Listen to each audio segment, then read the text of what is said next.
हाय बच्चे, कैसे हैं? उम्मीद करते हैं आप अच्छे होंगे। Sardar Patel coaching centre channel में आप लोग का बहुत बहुत स्वागत है बच्चे। आज हम बहुत ही इंपॉर्टेंट वीडियो लेकर आए हैं बच्चे। हिंदी ग्रामर में जैसा कि आप देख रहे हो सर्वनाम, आप लोग जरूर हंस रहे हैं मेरी टोपी देखकर। देखिए, आज हमको उल्टा टोपी लगाने का मन कर रहा था, शौक थोड़ा था। नहीं, उल्टा टोपी लगा करके हम आज वीडियो बनाए। कैसा लग रहा है बच्चे? अच्छे लग रहे होंगे। चलिए देखिए, चलिए वो सब बात हटाइए, पढ़ाई पर ध्यान दीजिएगा। देखिए, जैसा कि आप पता है बच्चे, हिंदी ग्रामर का सबसे इंपॉर्टेंट पॉइंट है सर्वनाम। देखिए, कोई भी कॉम्पिटेटिव एग्जाम दीजिएगा तो इससे क्वेश्चन आप लोगों को मिलेगा। ये सब व्याकरण का एकदम मतलब बेस है। जो बच्चे ये सब अगर सीख जाते हैं तो उनको एकदम बहुत अच्छा हो जाएगा। फिर दोबारा ग्रामर पढ़ने की जरूरत नहीं है। कोई भी सर से पढ़िए, जो हम पढ़ा दिए, जो बता दिए, वो आपका एकदम फेयर में नोट हो गया। अगर कोई भी एग्जाम देने जाइए, उसको पढ़ के एक बार जाइए, फिर कहिएगा कि नहीं, वो फेयर पढ़ने के बाद मेरा सब क्वेश्चन क्या हो रहा है, बन रहा है। इसलिए आप लोग हमारे वीडियो को जरूर देखें और अपने दोस्तों के पास शेयर करें कि जो बच्चा अभी सोया हुआ है उसको जगाइए। जगाइए बच्चे, आप लोग का यह कर्तव्य है कि जो अभी सोया हुआ है उसको जगाइए कि देखिए पुष्पेंद्र सर का वीडियो आ गया है, देख लो एक बार। इसलिए आप लोग जरूर देखें। चलिए क्लास को शुरू करते हैं बच्चे, ध्यान दीजिएगा। सर्वनाम, सर्वनाम को एकदम आसान तरीका से हम लोग आज समझेंगे बच्चे। आज एकदम आसान तरीका से आप लोग को सर्वनाम को हम आज समझाने वाले हैं। थोड़ा सा ध्यान दीजिएगा। सर्वनाम को समझने से पहले आप लोगों को यहाँ पे ध्यान क्या देना है, आप लोगों को ध्यान देना है। चलिए ध्यान से देखते रहिएगा। अच्छा देखिए, एक हम सबसे पहले सर्वनाम को समझने के लिए एक हम सेंटेंस लिखते हैं। वो सेंटेंस आप लोग को ध्यान देना है। ध्यान दीजिएगा। एक राजा था, एक राजा था, राजा जंगल में रहता था, राजा जंगल में रहता था।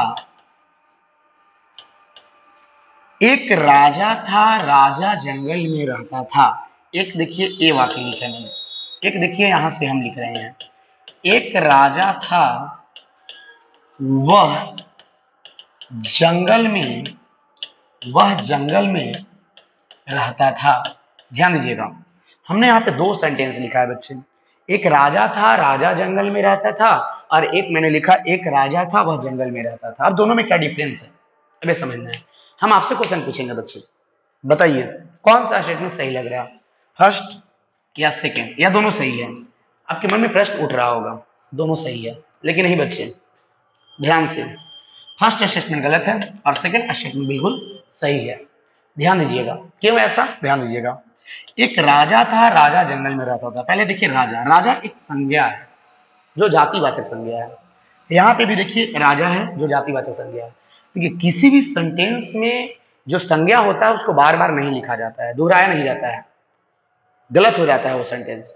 इसलिए दोहराने से बचने के लिए हमने राजा के जगह पर क्या लिख दिया, वह लिख दिया। बस सर्वनाम का डेफिनेशन हो गया बच्चे। संज्ञा के बदले में आने वाले शब्द को, देखिए बाकी हम सेम लिखे हैं, ये नहीं इसके जगह पे कुछ लिखे हैं, लेकिन बार बार जो आ रहा था उसको मैंने दूसरा चीज लिख दिया, जैसे वह लिख दिया। एक राजा था, इसमें भी एक राजा था लिख दिया। राजा के जगह पर सिर्फ हमने लिख दिया वह जंगल में रहता था। बस डिफिनेशन तैयार है बच्चे कि संज्ञा के बदले में आने वाले शब्द को, जैसे राजा के बदले में यहां पे आया है वह, तो संज्ञा के बदले में आने वाले शब्द को सर्वनाम कहा जाता है। या दूसरे शब्दों में आप डिफिनेशन सुन लीजिएगा कि संज्ञा के पुनरावृत्ति को रोकने के लिए, पुनरावृत्ति माने जो बार बार आ रहा है, राजा यहाँ पे भी आ रहा है, राजा यहाँ पे भी आ रहा है, तो संज्ञा के पुनरावृत्ति को रोकने के लिए जिस शब्द का प्रयोग किया जाता है उसी शब्द को बच्चे हम सर्वनाम कहते हैं। आज के बाद नहीं भुलाइएगा। दो शब्द में डिफिनेशन आप लोग को याद रखना है कि संज्ञा के बदले में आने वाले शब्द को सर्वनाम कहा जाता है, और दूसरे शब्दों में याद रखिएगा कि संज्ञा के पुनरावृत्ति को रोकने के लिए जिस शब्द का प्रयोग किया जाता है उस शब्द को हम सर्वनाम कहते हैं। हम उम्मीद करते हैं कि यह बात समझ में आ गया होगा। अब थोड़ा सा आप लोग को ध्यान देना है, ये बार बार क्वेश्चन एग्जाम में आते रहता है। हिंदी में सर्वनाम की संख्या 11 होती है, कभी नहीं भुलाइएगा। हिंदी में जो सर्वनाम की जो संख्या होती है बच्चे वो 11 होती है, आप लोग को कभी नहीं भुलाना है। हिंदी में सर्वनाम 11 होती है, आप लोग को ध्यान रखना है बच्चे, एकदम माइंड में सेट कर लीजिए। अब कौन कौन सा 11 होती है थोड़ा ध्यान दे दीजिएगा। एक होता है मैं, तू, आप, कौन, जो, सो, क्या, कुछ, यह, वह, कोई। इसको ध्यान से याद कर लीजिएगा।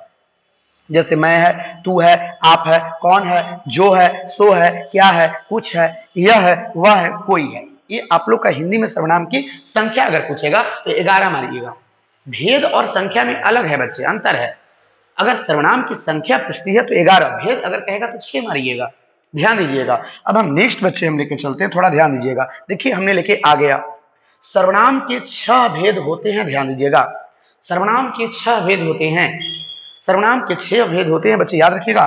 देखिए याद कर लेना है, संबंधवाचक सर्वनाम, प्रश्नवाचक सर्वनाम, निजवाचक सर्वनाम, अनिश्चयवाचक सर्वनाम, निश्चयवाचक सर्वनाम, पुरुषवाचक सर्वनाम।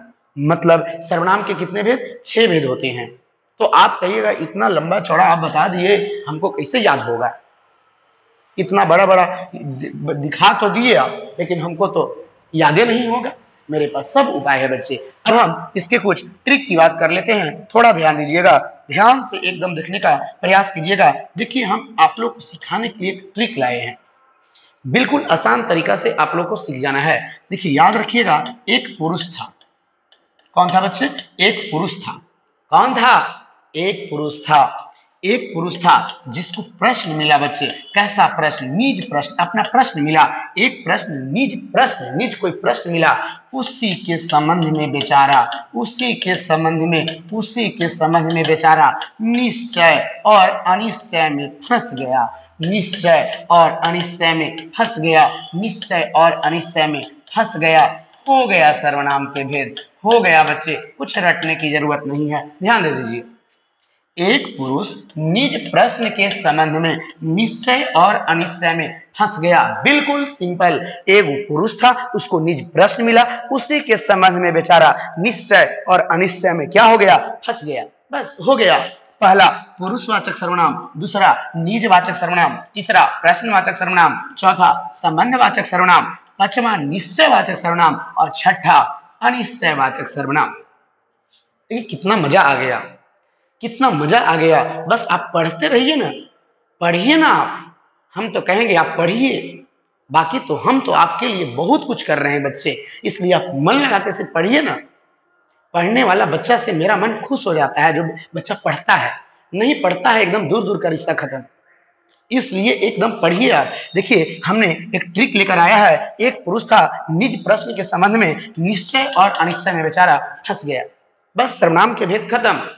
पहला पुरुषवाचक, निजवाचक, प्रश्नवाचक, संबंधवाचक, निश्चयवाचक, अनिश्चयवाचक।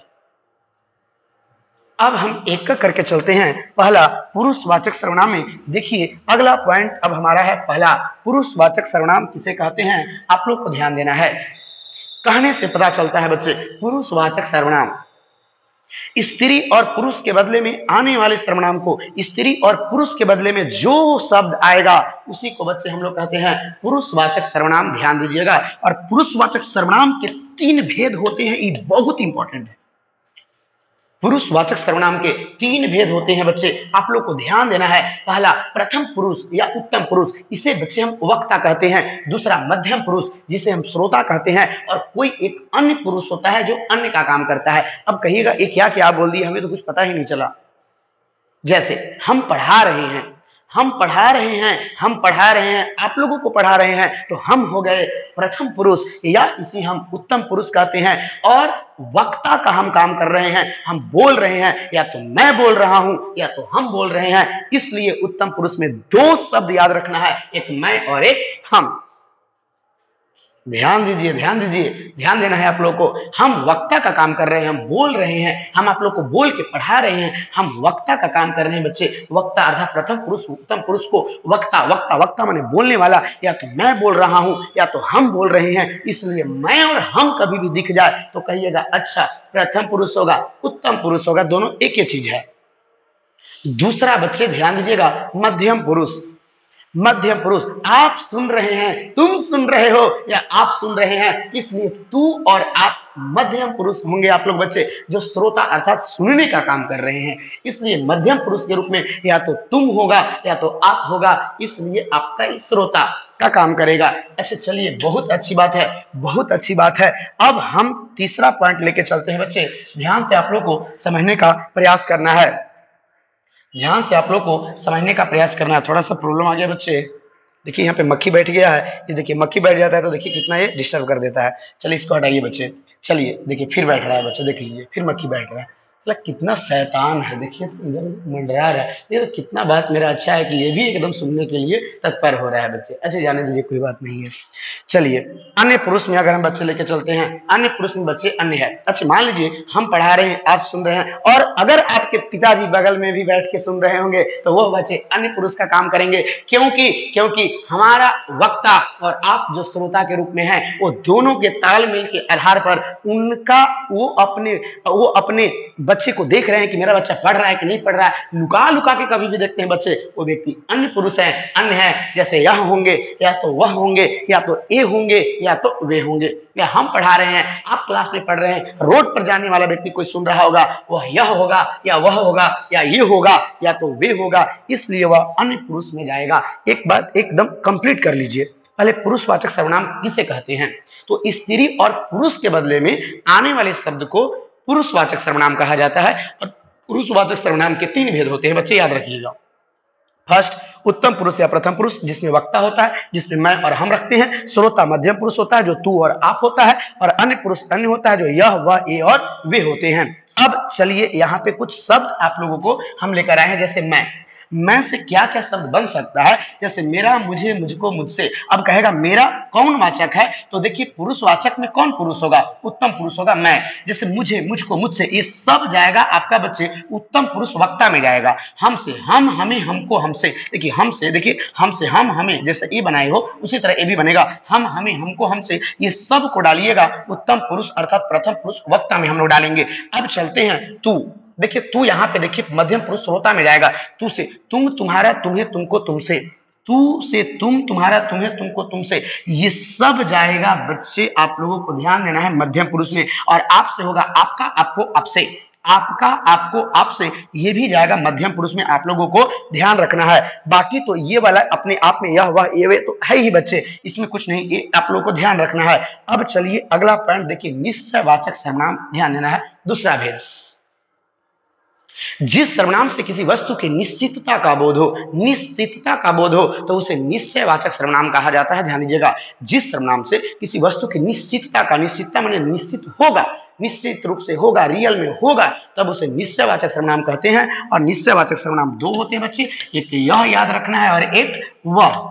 यह का प्रयोग हम लोग जनरली निकट की वस्तु को अर्थात निकटता के लिए करते हैं, और वह का प्रयोग बच्चे हम लोग जनरली दूरता के लिए करते हैं, दूर की वस्तु के लिए करते हैं। अब प्रश्न उठता है निकटता दूरता आप क्या कह रहे हैं, हमें तो कुछ पता ही नहीं चला।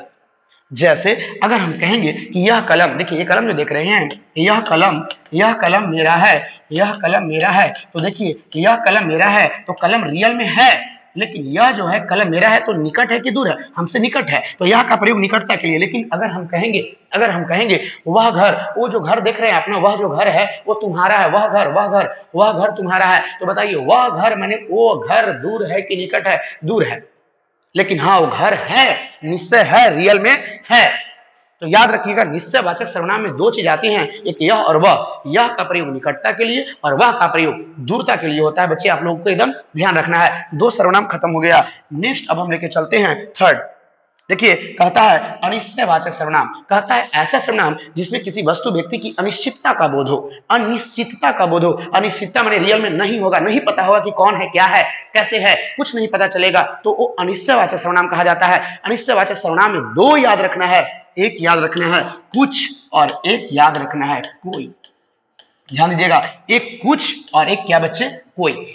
अब आप लोगों को यहाँ पे ध्यान देना है, कुछ का जो प्रयोग होता है वह निर्जीव वस्तु के लिए किया जाता है, और जो कोई का जो प्रयोग होता है बच्चे वह सजीव वस्तु के लिए किया जाता है। आप लोगों को ध्यान देना है, कुछ का प्रयोग निर्जीव वस्तु के लिए और कोई का प्रयोग सजीव वस्तु के लिए किया जाता है। अब कैसे? अब हम लोग एग्जाम्पल से सीखेंगे।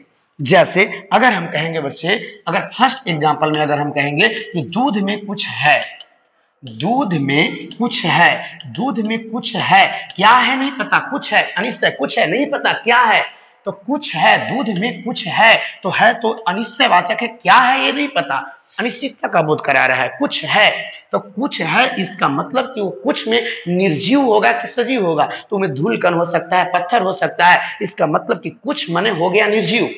लेकिन अगर हम दूसरा उदाहरण लेके चलते हैं, जैसे कह देंगे छत पर कोई है, छत पर कोई है, तो कोई है ये भी नहीं पता कौन है, लेकिन कोई है, तो कोई है ये नहीं पता कि कौन है, इसलिए ये नहीं पता माने अनिश्चय। और दूसरी बात कि कोई है माने सजीव है कि निर्जीव है, तो हो सकता है माँ होंगी, पिताजी होंगे या कोई भी व्यक्ति होंगे, तो अर्थात ये अनिश्चय वाचक में होगा। लेकिन यह निर्जीव का बोध कराएगा कि सजीव का, तो सजीव का। तीसरा अगर हम कहते हैं दरवाजे पर कोई है, दरवाजे पर कोई है, दरवाजे पर कोई है, तो जब दरवाजे पर कोई है तो कोई है, इसका मतलब क्या हुआ कि कोई सजीव होगा दरवाजा पर। जैसे मान लीजिए कि रूम में आप हैं और मान लीजिए आपका डोर कोई खटखटाया, तो अंदर का व्यक्ति बोलेगा लगता है कि शायद कोई दरवाजा पर कोई है। तो कोई है इसका मतलब सजीव है कि निर्जीव, तो सजीव। तो कोई का प्रयोग हमेशा सजीव वस्तु के लिए किया जाता है और कुछ का प्रयोग निर्जीव वस्तु के लिए किया जाता है। अच्छा, चौथा उदाहरण लेके चलते हैं। ऐसा न हो कोई आ जाए, ऐसा न हो कोई आ जाए, ऐसा न हो कोई आ जाए, तो कोई आ जाए माने सजीव वस्तु आएगा कि निर्जीव वस्तु, सजीव वस्तु आ जाएगा। अच्छा, पांचवा उदाहरण हम लेके चलते हैं। अगर हम कह देंगे दिल में कुछ कुछ होता है, ध्यान दीजिएगा, ये बच्चे आप लोग को ध्यान देना है, आप लोग को भी दिल में कुछ कुछ हो रहा होगा। दिल में कुछ कुछ होता है, क्या होता है आज तक हमें पता नहीं चला।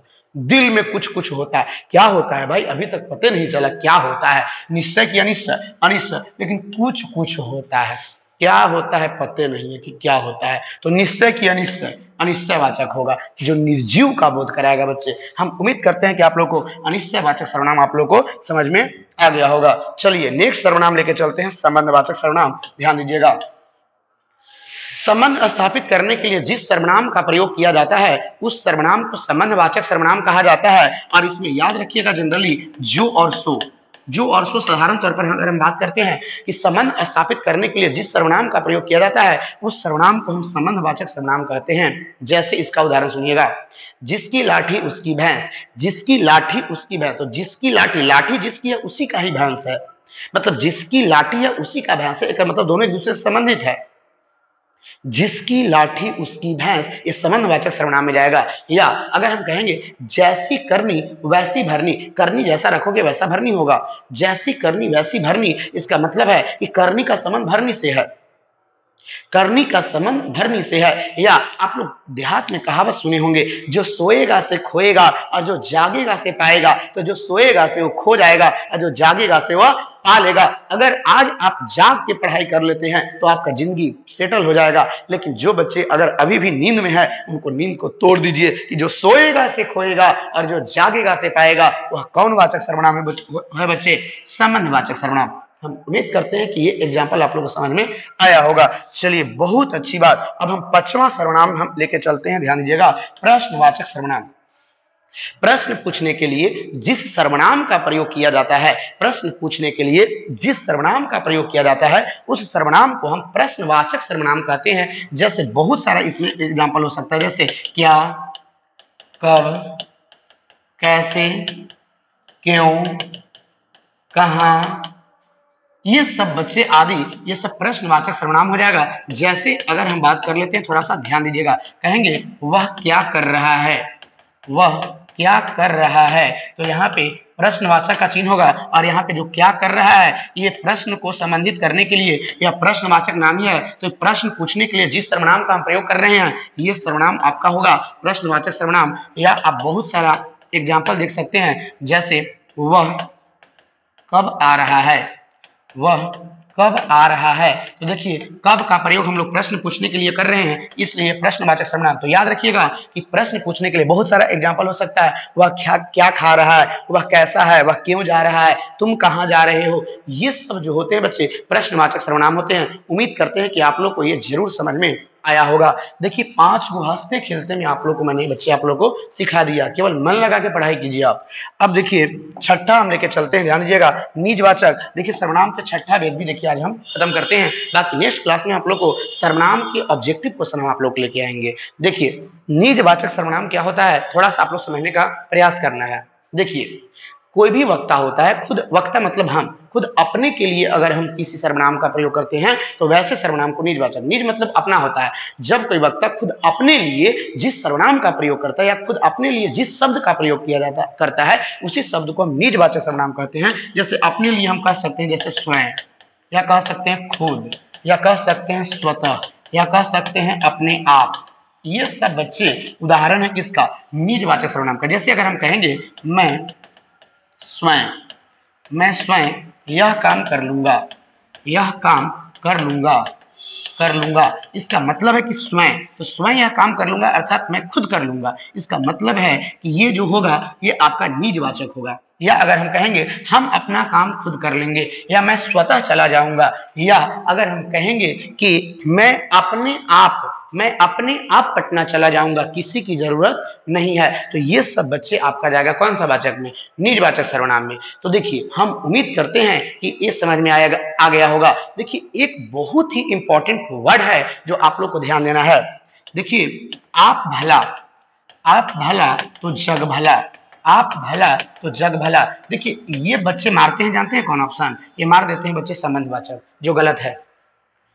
देखने में तो लगता है कि संबंधवाचक है, संबंध दर्शाने के लिए जिस सर्वनाम का प्रयोग किया जाता है, लेकिन देखिए यहाँ पे लिखा है आप भला तो जग भला। आप देखिए यहाँ पे आप है, आप भला तो जग भला, इसका मतलब है कि ये जाएगा कौन वाचक में, निजवाचक में।